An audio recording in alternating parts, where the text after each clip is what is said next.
all your privileges, Disney, and we're gonna make the happiest place on earth not quite so happy anymore. And it was kind of cool because Texas went, hey, Disney, if you want to close down there in Florida, you're more than welcome to come over here in Texas. And there's a bunch of people who just went, Texas, where children can't be children. Maybe that's not quite right either. So I would love to think we have to think of the ideal state for where Disney can relocate. Because there's already one in California, so it's not going to relocate there. I don't know. I think maybe Disney should be like smack dab in the middle of the country. But we've got our problems there in, like I said, Kansas and Alabama, and it's just, it's just nuts. But, so, the thing of it is that, like I said, and we were talking about this, states versus the federal government, where, like I said, we've got Don't Say Gay in Florida. In Texas, transgender children cannot seek treatment. In Kansas, it's almost like one of the legislators there, her name is State Representative, she's a GOP again. God, love those Republicans. Cheryl Helmler? Alright, whatever. She doesn't like it when transgender females use the bathroom. That's not fair. She just doesn't appreciate it. And oh my God, they need to hold it or go somewhere else. Like, why? Like, if there's stalls, you really think, like, what are they going to do? Like, reach over the stall or reach under the stall and look at you? Like, seriously. People go to the bathroom. Grown, mature people go to the bathroom for one reason. To use the bathroom. It's not like, anyway. And see, and this is the thing. It's cisgender people who come up with this mentality.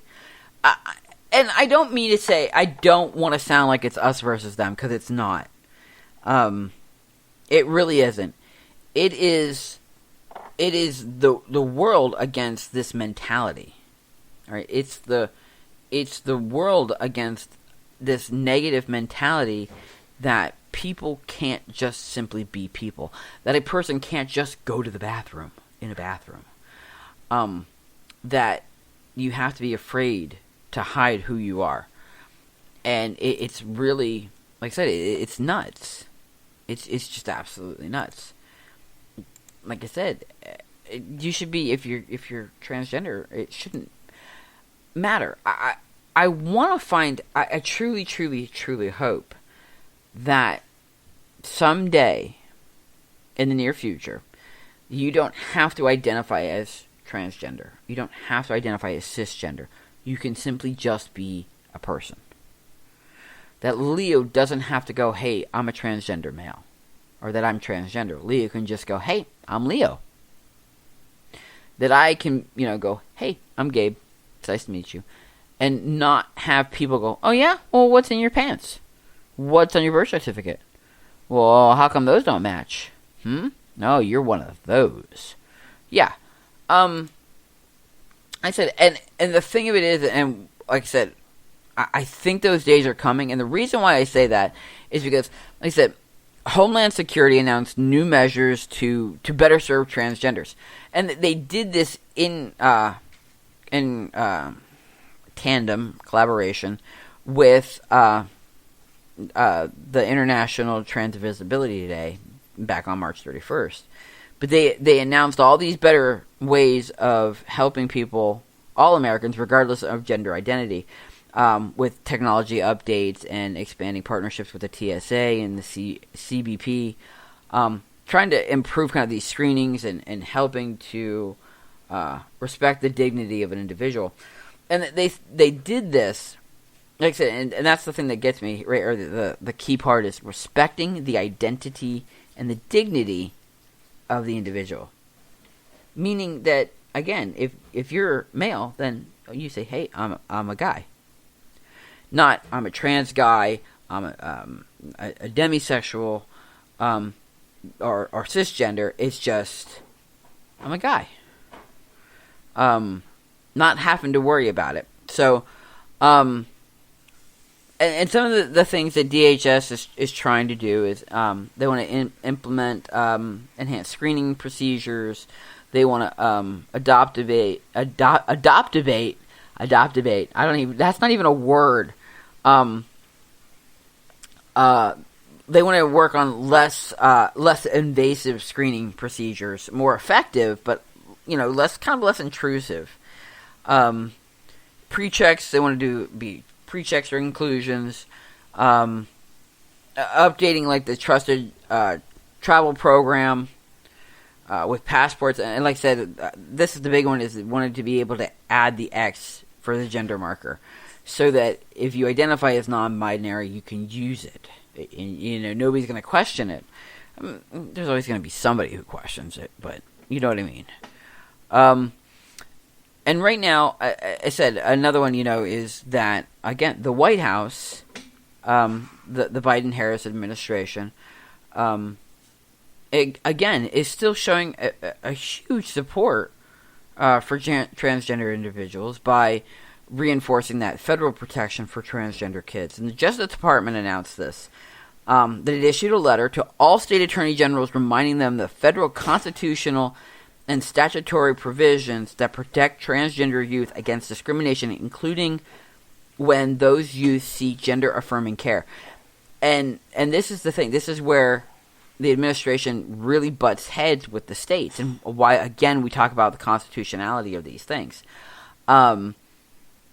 It's against the Constitution. It's against the law to discriminate against a person based on their gender. Not against their sex. I mean, it is, but sex as well as gender. Okay? So, you can't pick and choose which of the freedoms or which of the liberties a state is going to follow. It can't go, oh, yeah, well, and I shouldn't say that because we've been doing that for 100 years or so.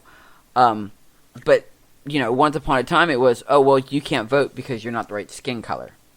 Or you can vote, but we're going to ask you all these stupid, ridiculous questions. And if you get them right, then you can vote. If you can get there in time. Now it's, well, forget color because, now that's just not fair. That's not right of us to do that. So now we're going to decide we're going to do it about your sex. And now we're going to do it about, and then we're going to do it about your gender. And some of these other ones, there was one that I read where they're actually going to, one of the states is trying to get it so that teachers or someone is allowed to do genital checks to make sure that your dressing or your appearance matches the way you look underneath. You ever touch my child? You know what I mean? Like, seriously. I can just see a lot of really old, gnarly, gross people living in Florida because everybody in their right mind is gonna not be there. But yeah, like I said, things like that. Like I said, self-determination for transgenders by improving travel experiences. We talked about this before with the Homeland Security, the X or the X, gender marker and things like that. And let's see, what else? Providing resources for transgender children and their families. The Biden administration is releasing several new resources to help with this. And there's a couple of new websites out there with the Department of Health and Human Services that are being released. Expanding training to support transgender and non-binary students in schools. This one gets me. So the Office of Safe and Supportive Schools in the Department of Education will offer new training for schools with experts and school leaders who will discuss the challenges faced by many transgenders and non-binary students and strategies and actions for providing support. Is that in all states or is it just states where it's allowed?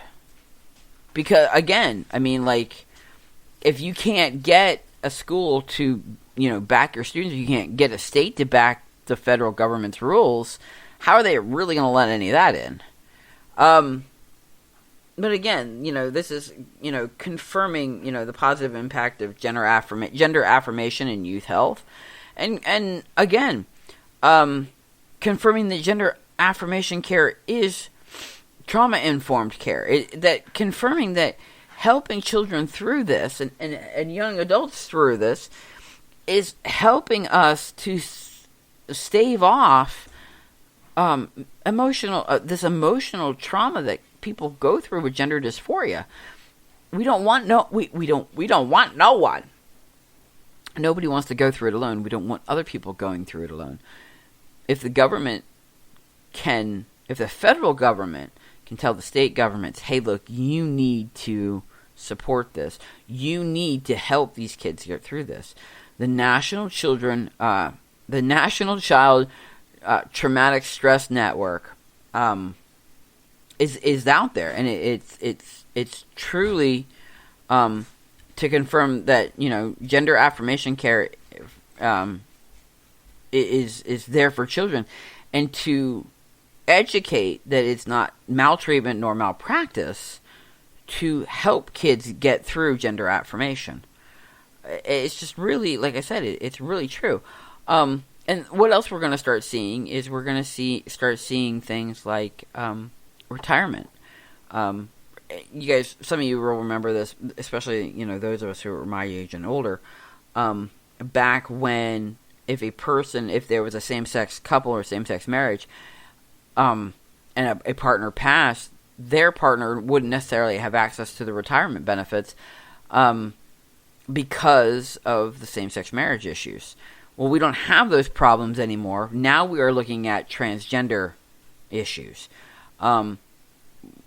When a person who may start their career as male or female, one sex, or one gender, I should say, and then, throughout their lifetime change, Social Security and retirement has to be on par with that. They have to be made aware of these things.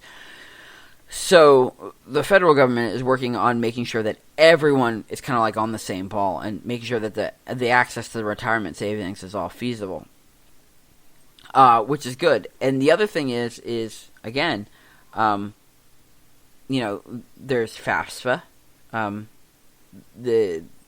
Not only now can you identify your race and ethnicity, but you can identify your gender on your FAFSA as well. And that's huge. And of course, if anybody's brave enough, you can visit the White House, and you can actually have that X gender marker on there, which is nice. It helps with inclusion and visibility, because there are now federal surveys and data systems out there that identify transgenders and non-binaries and non-gender conforming people. Because the government really truly does want to know who's out there. For whatever reasons. It doesn't have to be nefarious reasons. We're just going to assume at the moment that they're just trying to get an accurate count. Okay, anyway. Maybe not all that great, but some of it's good. Anyway, I was really way off topic there for a little bit. It wasn't that horribly off topic, but the thing of it is, and what I'm trying to get at is that until something new and unfortunately, I want to say scarier, which is really not the word I'm looking for, but it's the way that we're being painted, comes along, we are the Republican Party. We are the Republicans, the GOP's enemy. We're their target, their focal point, whatever you want to call us.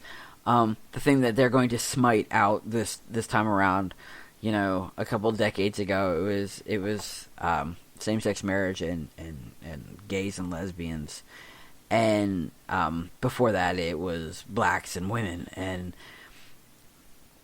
like I said, in a decade or so it'll be something else, and then but it's not okay, it's not fair, it's not right. It is the nature of the beast, And I use this line